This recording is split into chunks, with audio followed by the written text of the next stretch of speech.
Hey, it's Blastzone Mike, and welcome to Blastzone Mike's FireRock TV show. And today I have a guest that I grew up listening to, Greg, and he was in the band White Lion. You can't see him or video because he's at sea right now with his other band, correct, Greg? Yes, sir. I'm out here on the Icons of the Sea with Legends of Classic Rock. And where are you porting at now? That's a great question. I think today we're in St. Kitts. Cool. So what cruise line do you work for? Well, we work for ourselves, but we booked the band. We sold the band for a block of dates this year to Royal Caribbean, who have been a great patron for us. They really support the band, and we've had a great time being their guests. That's great. Me and my wife are looking at going on a cruise hopefully next year. They're very inexpensive unless you get on one of those like specialty cruises, like New Kids on the Block or, you know, Jericho's cruise or whatever. They're a little more expensive, but I have friends that have been on and said they're just absolutely amazing. So, yeah, it's a good time. It's a brand new boat, and amenities are fantastic. Can't say enough good things. cool. Well, let's start from the beginning, or the beginning that's I know it. Okay, Sure. so tell me about getting in White Lion. Getting in White Lion. I think I was 20 years old. It was mid 80s. I think it was 1985, if I'm not mistaken. And I had left Anthrax about, I don't know, a year or two before. I was doing a lot of freelance work in and around New York City. I was teaching a lot. And I got into the habit of auditioning as much as I could, really to sharpen up my audition chops. I went out for anything I could just to kind of get my legs, Mm-hmm. And I was aware of White Lion. I'd seen them at the club at Lemoore in Queens, New York. And I remember the lead singer being striking. And I saw an ad in Village Voice, which I think is defunct now. I don't think they're publishing anymore, but that was a paper in New York City. And I used to comb the wanted ads for musicians, and there was an ad for hard rock or heavy metal drummer. I forgot what it said exactly. I actually have a copy of it someplace. It's probably on my Facebook page somewhere. Yeah. And so I answered the ad and went down and learned that it was White Lion. And I went down. I think I was the last guy in. I went down really towards the end of the process, and it was kind of fortuitous. When I went down, I learned that they had been looking for me, trying to get a hold of me. That's what the manager had told me. And I heard from a musician friends that they were looking for a drummer. I wasn't sure how to get a hold of them at that point. So, seeing this ad and answering it was my window, my gateway into getting in. So I got in there. They had a drum set up. I went down. I played a few songs, hung out with the guys for a little bit. They invited me back the next day, asked me to bring my kit, which I did. Played again. We hung out for a little bit longer, and I think I went back a third time, and that's when they offered me the gig. And yeah, it worked out really well. Was it weird going from Anthrax, which was such a heavier band, to something like White Lion? No, it wasn't really weird at all. Anthrax was a little bit different when I was in the band. They were really more of a punk band, and we were kind of trying to find our sound, and we were kind of trying to find ourselves, really. We were 16, 17 years old when I was in the band, and we were just getting started. We were just getting it together. Anthrax was my first original band. And that was before even when they recorded their first album, I guess, right? It was before they recorded their first album. Yes, we did some demos that I think you could find on YouTube here and there, and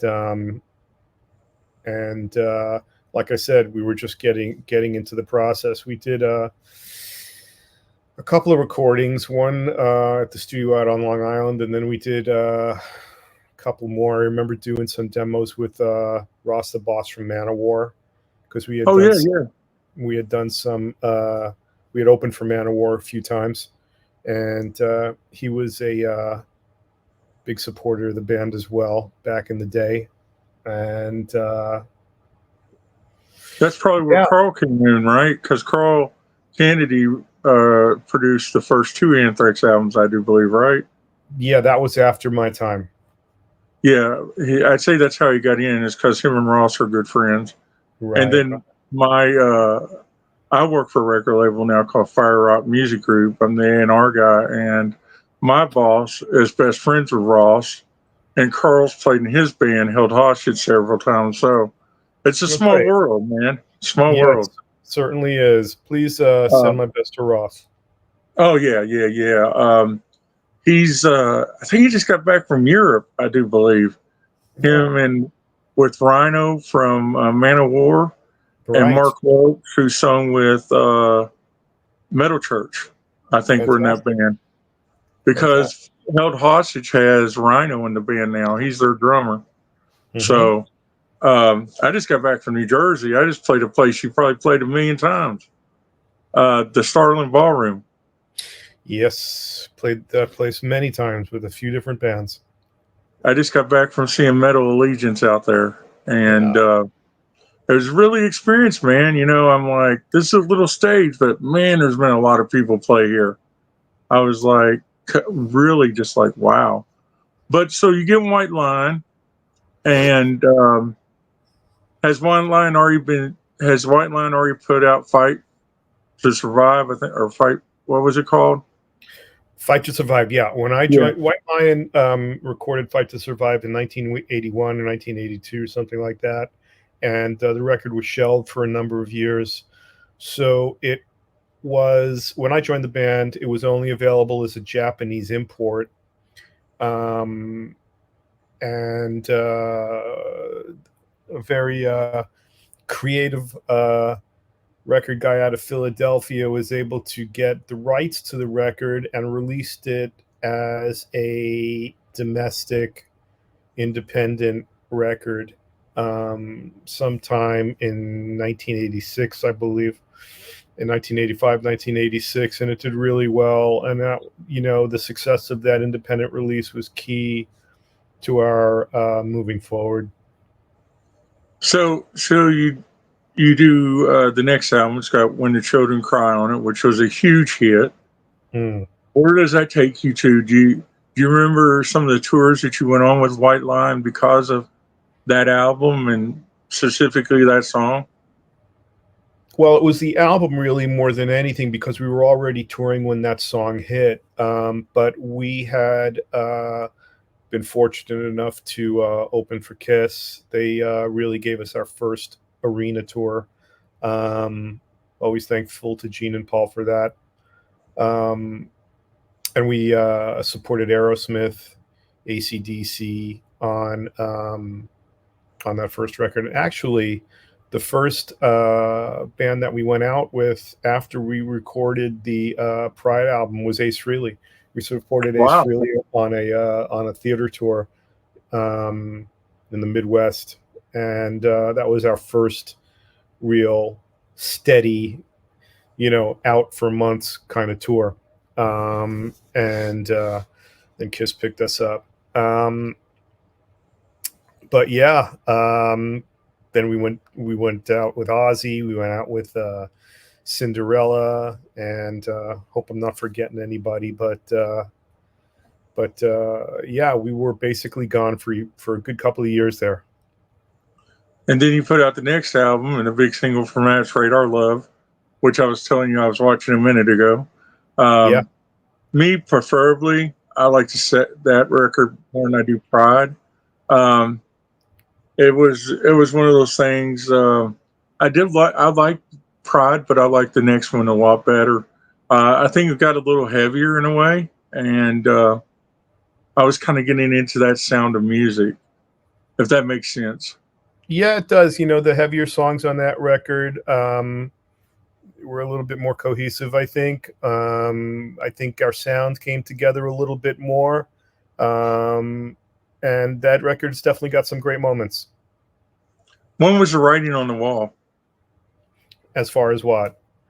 white line, and everybody going their separate ways. Oh, um, well, diplomatically, bands grow and things change, and at the time, the bass player and I had started playing with Zach Wild from Ozzy's band, and Pride and glory, I'm sorry, pride and glory. Pride and Glory. That's right. And I so actually saw you all. Sorry not to interrupt you, but I saw you all play Coyotes in Louisville, Kentucky, on that tour. yeah, yeah, yeah. What with And Ozzy? that's the first time I'd seen Zach. I don't know if you remember or not, but Zach, I don't know if he does this every show, but that show there was a bar in the back, and this place was packed. And Zach got up there and played a 20-minute solo on the bar of that show. Yeah, that sounds about right. Did he do that a lot? Is that what you're telling me? Yeah, he did stuff like that a lot. He All right, definitely. go ahead with what you were saying. I'm sorry. I just didn't want to forget. No, that's fine. So you had asked why we left the band, and Mhm. we really had the intent of starting a new group with Zach, and we had played with him actually for God 5 or 6 years, I think, from the time we were with Ozzy in '89 up till '94.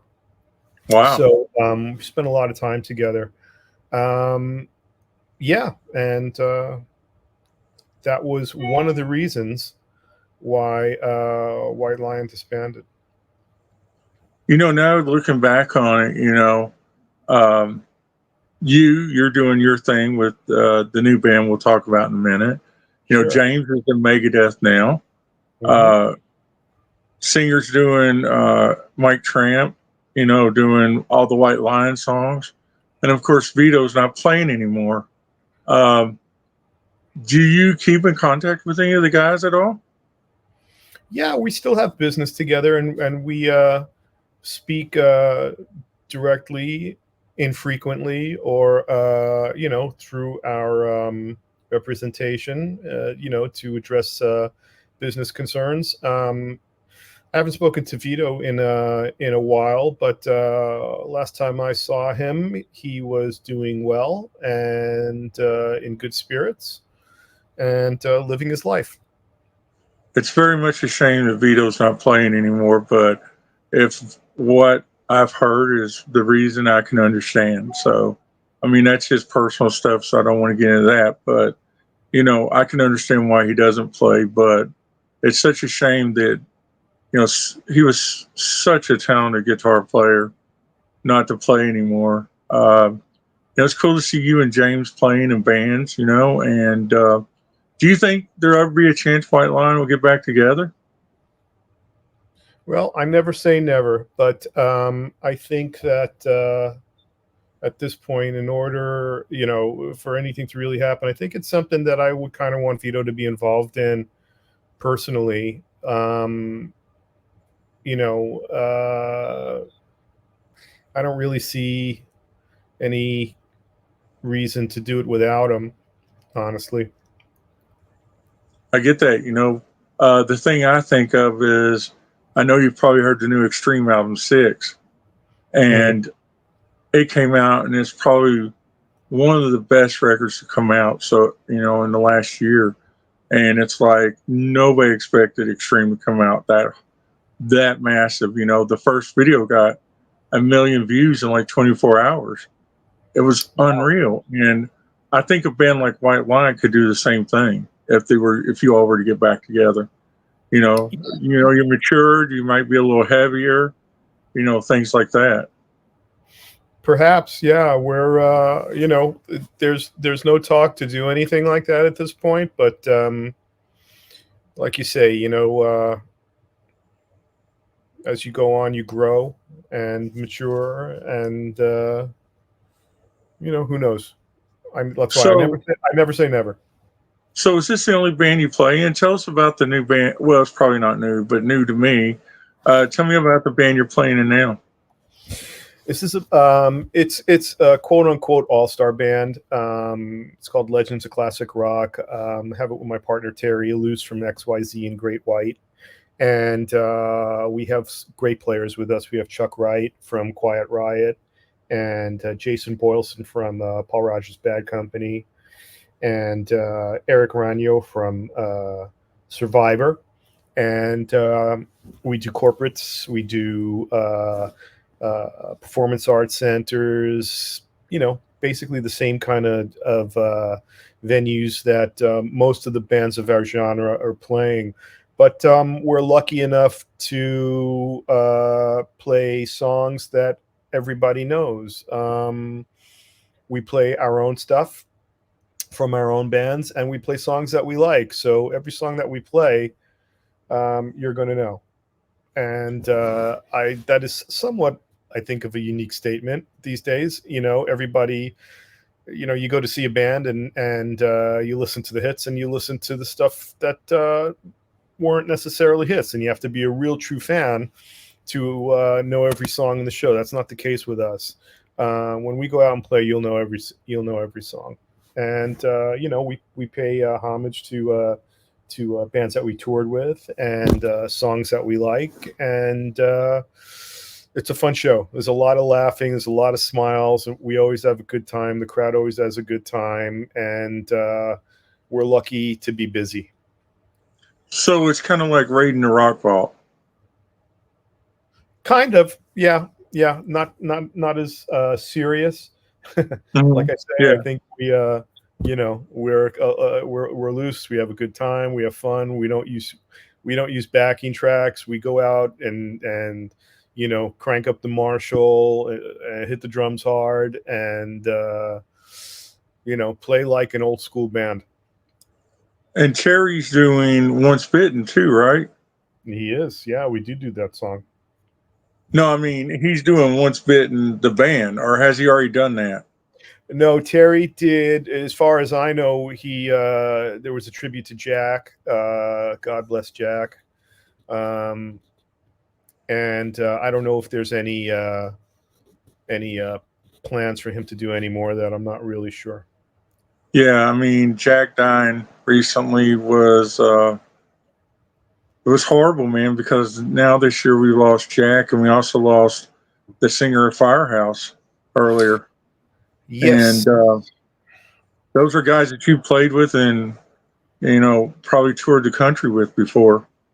Yes, I have. So, me and my friend Andy were talking about on the way back from New Jersey. We're like, all the people that we grew up with are dying because some of you all are like 5 and 10 and 15 years older than us, and Yeah. it's sad, man. They think that Gene Simmons will be gone one day, and um, you know, Angus Young, and whoever else. Who have you not played with that you wish you could play with? Jimmy Page. Good answer. Good answer. And you would be the drummer, of course, right? Well, if he was so gracious as to let me, yeah, I think I would enjoy that. Um, who's somebody that has passed away that you wish you would have been able to play with? Oh wow. Gee, that's such a big question. I'll pick another Jimmy. I'll say Jimi Hendrix. Wow. Okay. Cool. Cool. Two great answers, man. Um, Yeah. where where can people reach out to you? Like, that might have a white line album they want you to sign, or they Sure. just want to say hi. I'm easy to find. You can always find me on the Legends of Classic Rock website, which is locrband.com. So locrband.com. I should have put that up instead of the logo here. Or you could get through to me through my Facebook page. A lot of people reach out through my Facebook page. But yeah, I'm pretty easy to find. Would you say that you've had a wonderful career in your life? I'm very blessed and very grateful for everything I've been able to achieve, and friends I've made, and the experiences I've had. I'm very, very lucky. I don't Is miss there that. anything you haven't done that you want to do? Nothing really specifically. I mean, we've had successful singles. We've sold millions of records. We've toured the world. It's been a charmed ride, I have to say. And, my personal life, which, don't really speak too much about. I'm blessed there. And my professional life, I'm blessed there. I am very, very fortunate, and it doesn't escape me. Would you play with any of the new bands out in this era? Honestly, I think, and I don't think I'm alone in this, but a lot of times when you're coming up, you listen to who you listen to get influenced. Like for me, Deep Purple, Bad Company, Led Zeppelin, Rainbow, those kinds of bands. And oddly enough, I listen to that stuff. I'm aware of some of the new bands, a lot less than I am aware of the stuff that I listened to growing up, to be honest. But I do sessions occasionally when time allows. So in that sense, I have played with some new artists, but it's not something I really chase. It's not something I'm looking to do.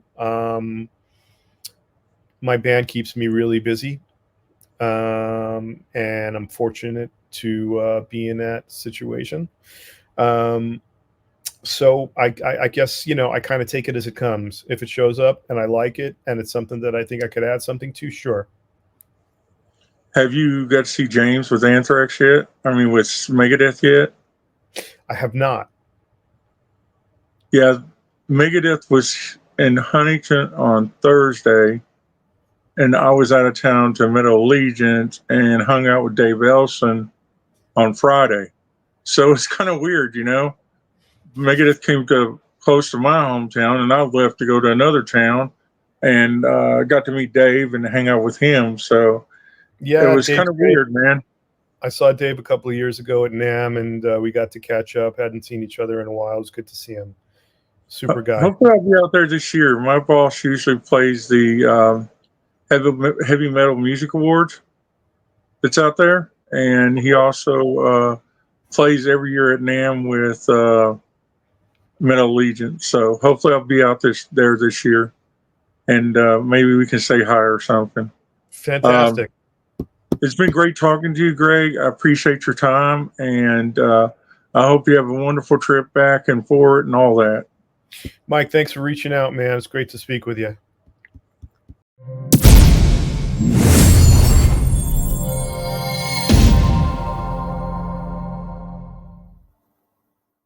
Hey, it's Blastzone Mike, and welcome to Blastzone Mike's FireRock TV show.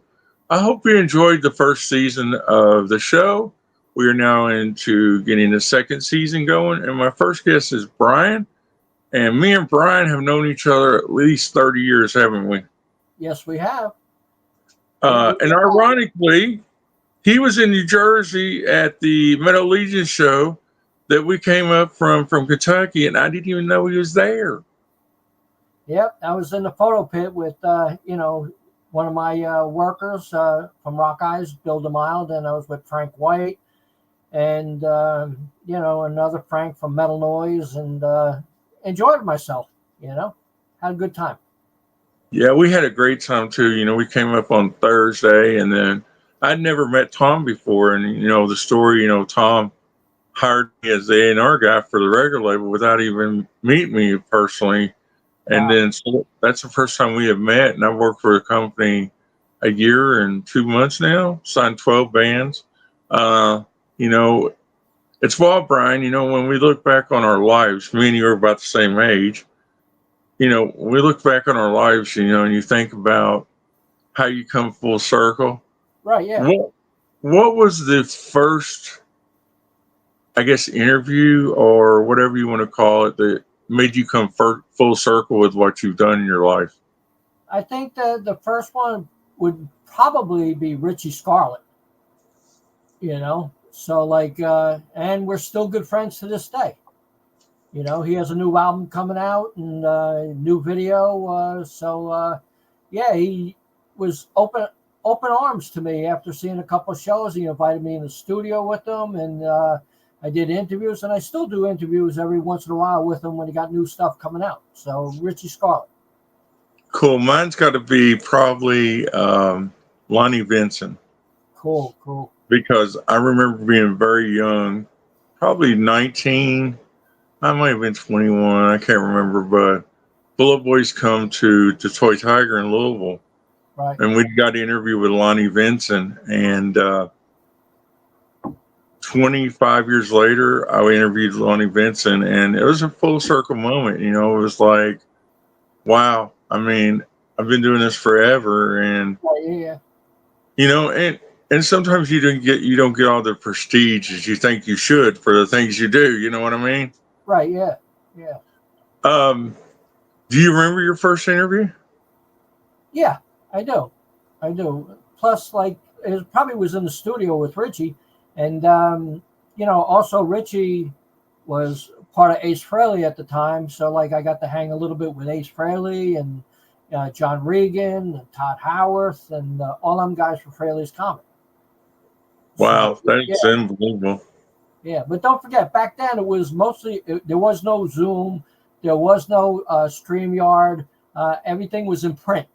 So actually I ran a fanzine called Kiss Classics, and we put out 18 issues and stuff like that. So my first interviews are still in print, and then we went to a regular website, Rock Eyez, and we transferred the print to, a website.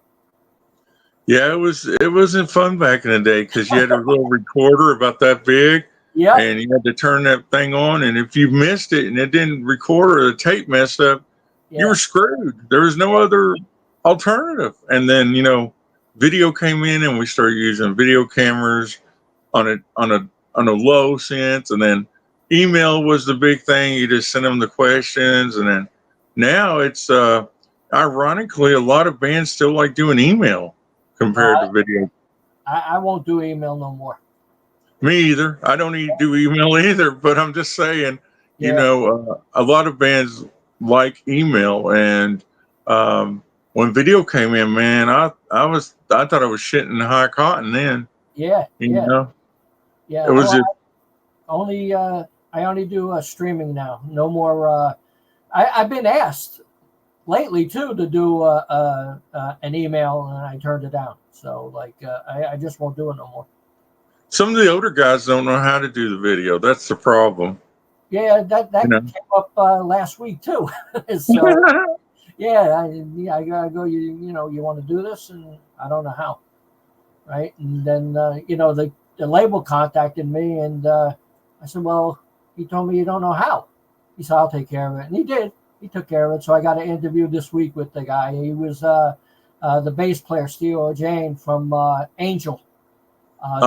Reformed Angel. So I got an interview with him on Thursday, and he wasn't sure how to do it, but I guess he figured it all out, and we're ready to go. Yeah, I was supposed to interview Pat Benatar's bass player once, and we tried to do it, and he just couldn't figure it out. The original bass player. Right. And then the other guy was Alice Cooper's bass player or guitarist. I can't remember at the moment. He Right. couldn't do it. He couldn't figure it out. And then now my friend Dave Tice, who's the singer of Buffalo, the great band Buffalo from the 70s, I'm the one who converted him into video. Wow. And he'll use Zoom, but he won't come to StreamYard. I can't get him to come to StreamYard. Wow. But, he's stuck in his ways. He's 70-some years old, Yeah. What's the... Go ahead. We're not getting younger. No, hey, that's a damn truth. Before I knew you, I think I was married the first time, but I didn't have no grandkids, and now I have grandkids. I have 3 of them. So life does change a lot, man. Yeah. What you live in there, just up the road from Starland, I bet you've seen a lot of good shows there, haven't you? Oh yeah, a real lot. I mean, Cinderella. Anything like I thought was interesting, I'd go. I mean, even bands like, I really wasn't familiar, but I knew they were popular. I went, like Cradle of Filth, Guar, so many bands. I saw Faster Pussycat there. I saw Great White there. A lot of bands, Did you see like some of the bigger shows like Nickelback or like Blink 182 or bands like that played there? No, I never saw them. Yeah, there's posters all over the walls there in the back area. Yeah. Of the band that played, and you're sitting there going, Nickelback played here? Yeah. And then the security guard's like, yeah, this it holds 2,200 people. I'm like, where? Yeah. How in the hell does that place hold 2,200 people? I know, but it's a nice venue. Oh, it's nice, yeah. I mean, the staff was great. We were backstage. They didn't. We had our pass. To be there, and they were really outstanding people, man. And when you go to venues a lot, sometimes venues don't give a shit about us. Right. Yeah. We're kind of the enemy because most of the time we don't pay for tickets, and they could give 2 craps what if you're there for. But I have to say, Starland was really a nice place, man. I can't wait to come back up there and see another show because it's nice because like the show we were at Metal Allegiance, we saw legends on stage. Right. That normally if we wanted to meet them, it would cost us a lot of money. Right, yeah. But for everybody to see my photos on my Facebook, John Bush was awesome. Dave Elson was awesome. Doc Coyle from Bad Wolves, Mike Portnoy, I mean, who in the world think that you'd be able to meet Mike Portnoy? The guy that is, how many bands you got, Brian? 20? Yeah, I know. Yep. Yeah, you got a lot, What is your favorite Portnoy band? Dream Theater? Dream Theater, yep, which is back in and probably going to be touring soon. Yep, they're probably my favorite. Your favorite, yeah. Yeah, but I mean, it was nice that a lot of them band members I got to photograph back in the 80s. So like even John Bush, like I photographed him in the 80s, early Armored Saint. Wow. Yeah, so like a lot of them bands, I photographed. Megadeth, I photographed a long time ago. Maybe when the Peace Sells album came out, So like, it was cool being able to see them again, So it was interesting. From being around there, did you ever run into circles with Eddie Trunk? Yeah, he's a friend of mine. He was in New Jersey. We were expecting to be there, but he didn't show up. I figured he'd be there. Yeah. He got a lot going on, so he's always busy. Yeah, he's fixing to leave for Japan, isn't he? Yeah, I think so. Yep. Sammy Hagar's taking him over there, I think. That's pretty cool. Never been to Japan. Can you believe Eddie Trunk's never been to Japan? Yeah, I can believe it because he's always working. I mean, I first met Eddie when I was working with Megaforce Records with Johnny Z. So so like we go back a long time, and we're still familiar with each other. So were you part of that Metallica militia that was from there in Jersey? I wasn't part of that, but I knew about it. Oh, you knew about it. Yeah. Yep. So did you get to see Metallica back in the day when they Yes, were? I saw them when Injustice for All tour. I photographed. Where was that at? That was in Philadelphia at JFK Stadium. So They were not headlining, right? no, no. I know Kingdom Come was there, and I can't remember the other bands, but that was an event. You know, it was really cool. Yeah, recently we've lost quite a few rock stars, man. It's Yeah, last year we lost James Kotak, or earlier this year. I can't remember when he died. yeah, And we lost Firehouse's singer, and then the one that hurts the most is Jack Russell passing away recently. yeah, yeah. I mean, I photographed him a lot, actually, and he's always a good guy. Always a good guy. Yeah, it's we're getting to that point in our life, man, where they're going to start dropping like flies. Yeah, yeah, it's true. You know, You it's true. know, who is probably one of your favorite bands? Now or back then? Well, tell me now, back then and now. Well, back then it was always Alice Cooper, Kiss, uh, um, Metallica, and then I got into other stuff, which I got sent on assignment from the magazine I was working for, Metal Forces magazine. It was like King Diamond, a band called Death. You know, wherever they sent me. I mean, I photographed from Pat Benatar to Gary Newman to the Police to King Diamond. So, like, wherever they sent me, I photographed. So, like, I got to see a lot of bands. Wow. And who's some of your favorite bands now? Mostly Swedish bands. Probably one of my favorites, Crash Diet, Crazy Licks, things like that. I enjoy their music because it's like a flashback to the 80s. You know, great So you're heart. really feeling the glam then? Yeah, yeah, you know, Yeah, I'm a huge Crash Diet fan too. yeah. Uh, I feel that nothing has compared to the very first album. No, not at all. Uh, the first album was just like magic, man. It was from front to back. That album is just amazing, and it's a shame, that guys like him never got to see their potential. True. Like one of my favorite bands of all times, Mother Love Bone. Yeah, yeah, they're good. So much that I've got Andrew's signature on my arm. Wow. Yeah, I tattooed his signature on my arm. And I never become a Mother Love Bone fan until later in life. And it it sucks that I never got to see that band. And what came out of that was Pearl Jam. It Right, was like Andrew was just such a amazing songwriter, amazing front man. He knew, he was the kind of guy. He was like, I don't care who I go on tour with. Put me on tour with Fast Pussycat. right, I yeah, don't care. yeah, And then, like most artists or musicians or movie people, their demons he right. succumbed to his demons, and it's sad. Did you ever get to see Mother Love Bone? Nope, never did. Never Were did. you a fan? Yeah, I was. Yeah, yeah. Cool, cool. The where I live in the middle of nowhere, man.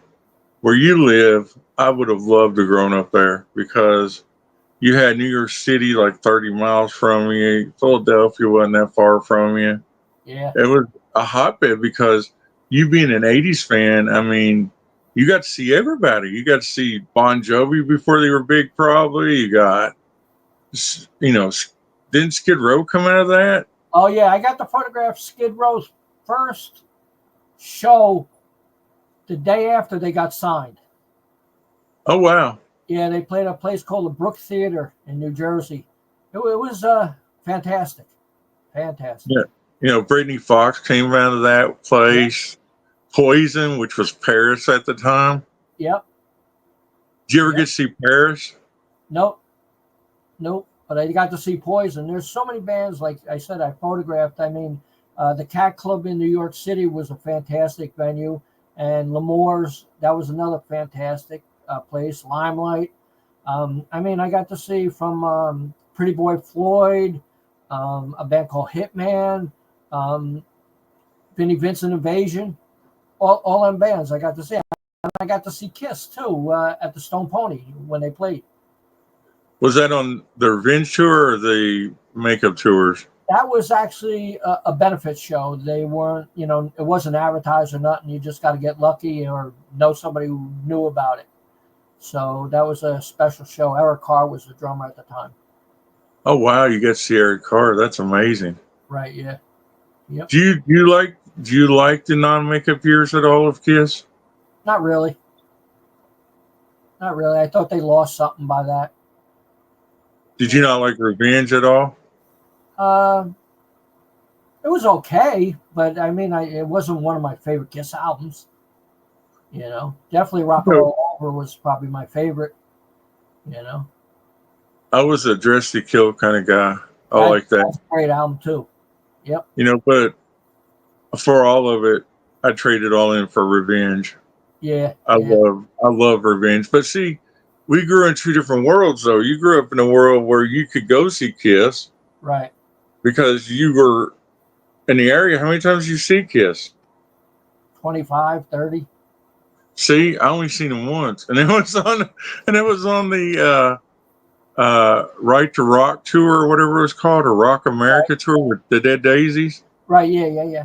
Yep. And actually I got my tickets through Chip. Wow. Cool.